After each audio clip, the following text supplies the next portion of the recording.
Alright, I always seem to be better from my left or from up above, kind of like that. So, I don't know if you can tell, but in the background, it's actually snowing. It's, I don't know, mid-30s, under 40. What I want to do today is talk about my Kubota B2650. Basically, I've owned this just over a week now, so I kind of want to do one quick little review over my 1 week's ownership. I'm really starting to get a feel for the machine, the difference in, you know, starting it, where to run this, how to use the PTO, how to use the 3-point hitch, you know, lifting this thing up and down, getting used to being able to tell the distance, judge the distance when you're making a corner. This thing turns really, really well. Actually did some digging in the dirt. You know, love the ability of how quick you can drop the bucket and grab the forks, because I do a lot of stuff with cars and picking up heavy stuff like that.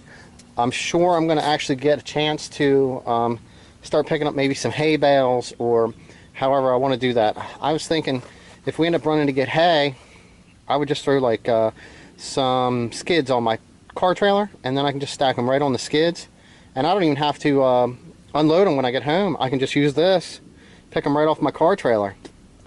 You know, nice and easy. The steering on this thing is so easy. It's wonderful.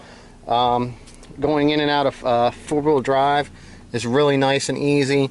Getting you familiar with the loader controls. You know, you can jump up and down on this thing, and you can just hit the button and you can drop the column right down. If you got to get off, just do that. It bounces up. I haven't played with disconnecting this because this thing makes a tight enough turning radius as it is. I got the parking brakes actually locked right now. I did shift it into neutral when I got off.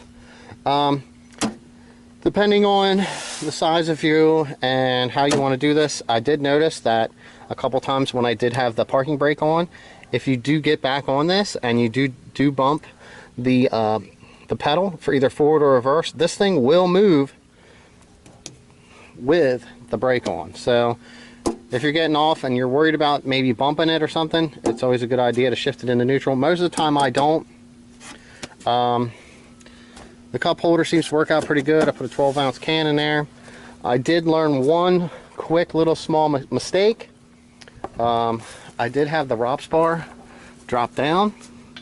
I didn't have these lower pins in. And when I raised up this the other day when I had it on there, it actually hit up here. Now you can see this is all it really did right here when I hit it. It just did that. But it actually, there was enough lifting force, and that ROPS bar is solid enough. This is a thin little post. I mean, it's not thin, but it's decent size. It actually bent the post, and it actually bent the bracket here, and the plate where it goes on. And this is actually a pretty hefty steel. You can see the bend in it. I mean, this doesn't affect operation at all. It's just that's bent a little bit. Sooner or later I'll take that and I'll bend that straight out. I did play with trying to get this moved around. I ended up putting this here when I had my weight box on, the ballast box, because I filled that up. And in my one video I was curious if it had a safety sensor. I did locate that. It is right here. And that stuff seems to, like I said, it shuts the tractor down if it doesn't sense you on the seat, which is a pretty good safety feature.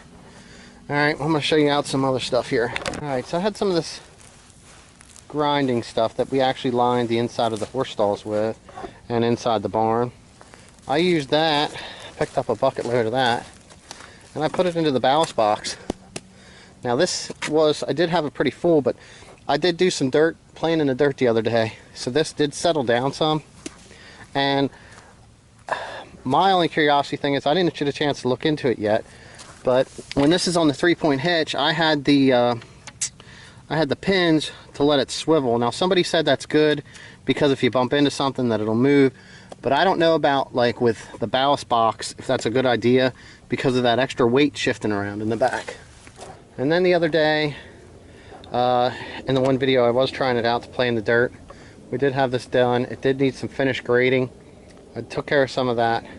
We had a tree here and I just came in, dug down next to it. Now it wasn't a large tree, it was pretty small if you actually check my other video, and I picked that sucker right out of there, and like two shovelfuls just came in, scooped the dirt, set it to the side, lifted that right out, made this a dream.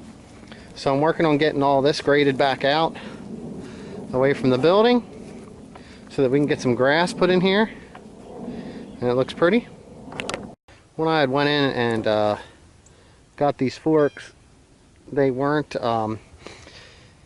they didn't have any of the more expensive ones in stock, but these were rated more than what the loader's able to pick up, and the ease of just, you know, when you have to move these around, you just lift the pin and you can slide these from side to side. So I mean, it works out really well. I picked up the skids, like I said. You just jump in here with the quick release skid style. You drop the bucket, you can pick these things up. If you've got a skid, you can pick it up. If you have, you know, I've been picking up some car parts with it. Tree branches, you know, you can, if you got logs or something, you could pick up logs with them. Alright, so I'm walking around showing you guys this stuff, basically 5 or 10 minutes now, but I don't know if you can actually see the snow, but it's starting to come down pretty good. It's actually laying on the seat around here and stuff, which is actually not going to be too dry when I got to sit on this thing to back it back in the building to park it. But yeah, just anytime you use these, just be real careful that your ROPS bar doesn't come into contact with any of your 3-point attachments that are back here if you have to put this down. And basically, like I said, the only reason why this was down was because of having to back it in the building, or it would have been up. I don't know how I ended up not interfering with it when I put it in, because I had this attachment on, and then I did drop the bar down, but this happened when I picked it up. I picked the bucket up to pull out, and then I reached back and I put this up. Maybe I didn't have it as high as what it was when I backed in and I dropped the bar. I don't remember. So, but yeah, just watch that. Everything else on this machine seems to be working out quite well. It's no different than anything else. It's not a power issue, it's just a size issue. And learning this thing and figuring out how to use it to dig in the dirt so that I can get some stuff flattened out. I'm going to be putting in a driveway and some other things. So I can't wait to try it.